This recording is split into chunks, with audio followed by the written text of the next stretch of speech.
إلا الله لا إله إلا الله لا إله إلا الله لا إله إلا الله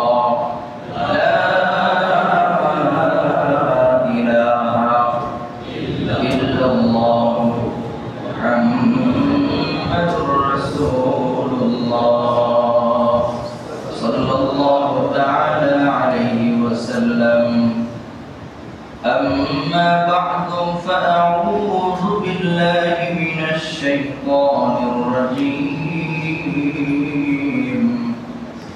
بسم الله الرحمن الرحيم ود كثير من أهل الكتاب لو يردونكم من بعد إيمانكم كفارا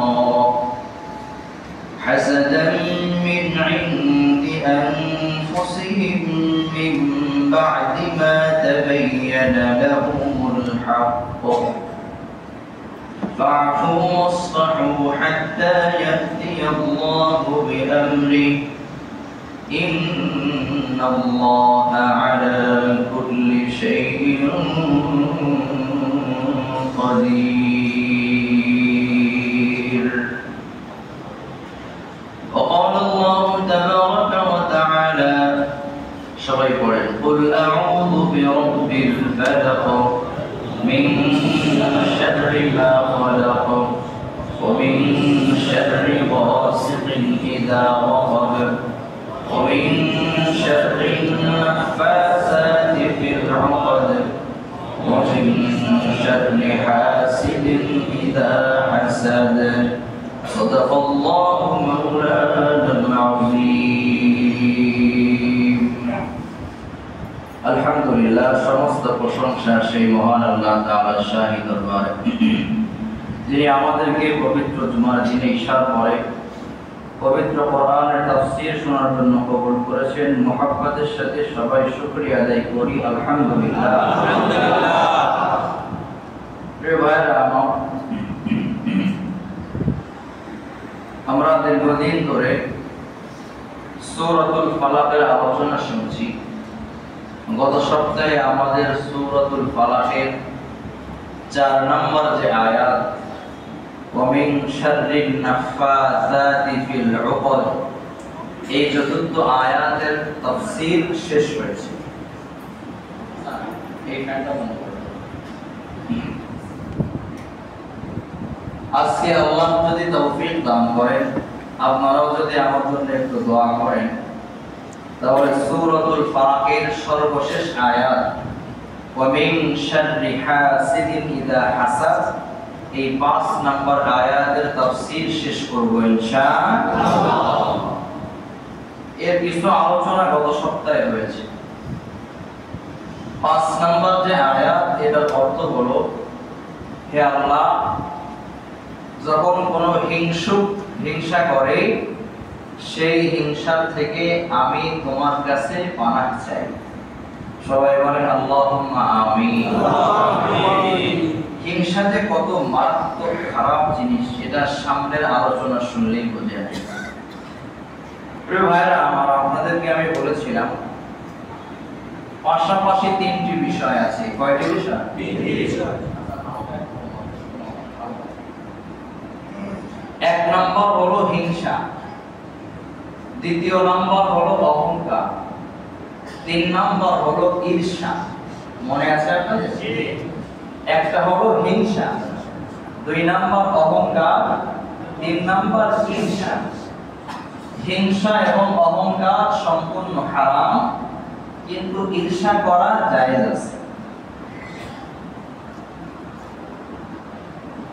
এখন কথা হলো, হিংসা কাকে বলে? সহজ ভাষায় অন্যের ভালো, অন্যের কল্যাণ দেখলে সহ্য হয় না। বুঝে আসছে? আরেকজনের ভালো দেখলেই শরীরটা চলে, এটাকে হিংসা বলা হয়। অহংকার কাকে বলে? অন্যের তুলনায় নিজেকে বড় মনে হয়, তাকে কি বলে ভাই? করা যাবে না, সম্পূর্ণ নিষিদ্ধ, হারাম। অহংকার করলে একমাত্র করতে পারেন কে? আল্লাহ। কারণ আমরা কেউ সব দিক থেকে পূর্ণ নয়। পূর্ণ না, কারণ একদিক ভালো অন্যদিক খারাপ। কেউ সুন্দর চেহারা হলে খাটো, কেউ খাটো হলে সুন্দর চেহারা হলে শরীরটা চিকন। আবার সব ঠিক আছে, ধন সম্পদ নাই, সব ঠিক আছে, আব্বা আম্মার আদর পায় না, এদি বলেন আছে না নাই? তাহলে পৃথিবীর কোন মাখলুক, এমনকি কোন মানুষ সব দিক দিয়ে পারফেক্ট আল্লাহ তাকে বানাবে না, এটা সম্ভবই না। যদি পারফেক্ট বানাতো তাহলে এই পৃথিবীর সর্বশ্রেষ্ঠ যে মানব যিনি ছিলেন, সবচাইতে পারফেক্ট যিনি ছিলেন, মুহাম্মদুর রাসূলুল্লাহ সাল্লাল্লাহু আলাইহি ওয়াসাল্লামকে আল্লাহ তাআলা সব দিক দিতেন। ঠিক না? বলেন তো, আমাদের নবী কোন দিক থেকে কমতি ছিল না, কিন্তু আল্লাহ তাআলা জন্মের আগে বাবাকে নিয়ে গেছেন, জন্মের কিছুদিন পরে মাকেও নিয়ে গেছেন। বলেন তো, সব দিক থেকে পূর্ণতা হলো না? মা বাবার আদর বেশি দিন পান নাই, বাবার আদর তো পাই নাই, মায়ের আদরও বেশি দিন পাই নাই। তাহলে আমরা প্রত্যেকটা মানুষ কিছু না কিছু দিক দিয়ে আমাদের কমতি আছে, ঘাটতি আছে। পরিপূর্ণ দিক আল্লাহ তাআলা পৃথিবীর কোন মানুষকে দিবে না। 3 নম্বর হলো ঈর্ষা। খেয়াল করেন, ঈর্ষা বলা হয় একজনের ভালো থাকা দেখে খারাপ লাগে না, বরং মনে মনে আল্লাহর কাছে দোয়া করে, আল্লাহ ও যেমন ভালো আছে আমাকেও তেমন ভালো রাখো। সুবহানাল্লাহ। এটাকে ঈর্ষা বলা হয়, এটা জায়েজ আছে। গত সপ্তাহে আলোচনা করেছি, এইজন্য আর সামনে গেলাম না। প্রিয় ভাইরা, আজকে আলোচনা করব হিংসা করলে 8টি ক্ষতি হয়। কয় ক্ষতি? 8টি। সবাই একটু বলেন, 8টি। হিংসা করলে 8টি ক্ষতি হবে। 1 নম্বর, মুসলমান ভাইরা আমার, নবীজি সাল্লাল্লাহু আলাইহি ওয়াসাল্লাম বলেছেন, কেউ যদি হিংসা করে, হিংসা করার সঙ্গে সঙ্গে আল্লাহ তাআলা তাকে দ্বীন নামক দৌলত দান করেছে, ধর্ম দিয়েছে, দ্বীন দান করেছে। হিংসা করার সঙ্গে সঙ্গে এই ব্যক্তির দ্বীন বরবাদ হয়ে যাবে। নাউযুবিল্লাহ। বলেন তো, আমাদেরকে দ্বীন বা ইসলামে দীক্ষিত করেছেন কে? আল্লাহ। আল্লাহ বলেন, ইন্নাকা লা তাহদি মান আহবাবতা ওয়ালাকিন্নাল্লাহ ইয়াহদি মান ইয়াশা। হিদায়াতের একমাত্র মালিক আমি আল্লাহ। আমি তোমাদেরকে দয়া করে, মায়া করে হিদায়াত দিয়েছি, দ্বীন দিয়েছি। আল্লাহ নবী বলেন, কেউ যদি এই দ্বীন পাওয়ার পরে, সঠিক ধর্ম পাওয়ার পরে হিংসা করে, হিংসা করার সঙ্গে সঙ্গে তার দ্বীন বরবাদ হয়ে যায়। এত বিশাল একটা দৌলত হিংসা করার সাথে সাথে নষ্ট হয়ে যায়। দলিল কি? তিরমিজি শরীফের হাদিস। নবীজি বলেন, আল হাসাদু তাহলিকুদ দ্বীন। হাসাদুন শব্দের অর্থ হিংসা। মনে আছে আপনাদের? আল হাসাদু হিংসা, তাহলিকু ধ্বংস করে দেয়, আর দ্বীন মানে ধর্ম।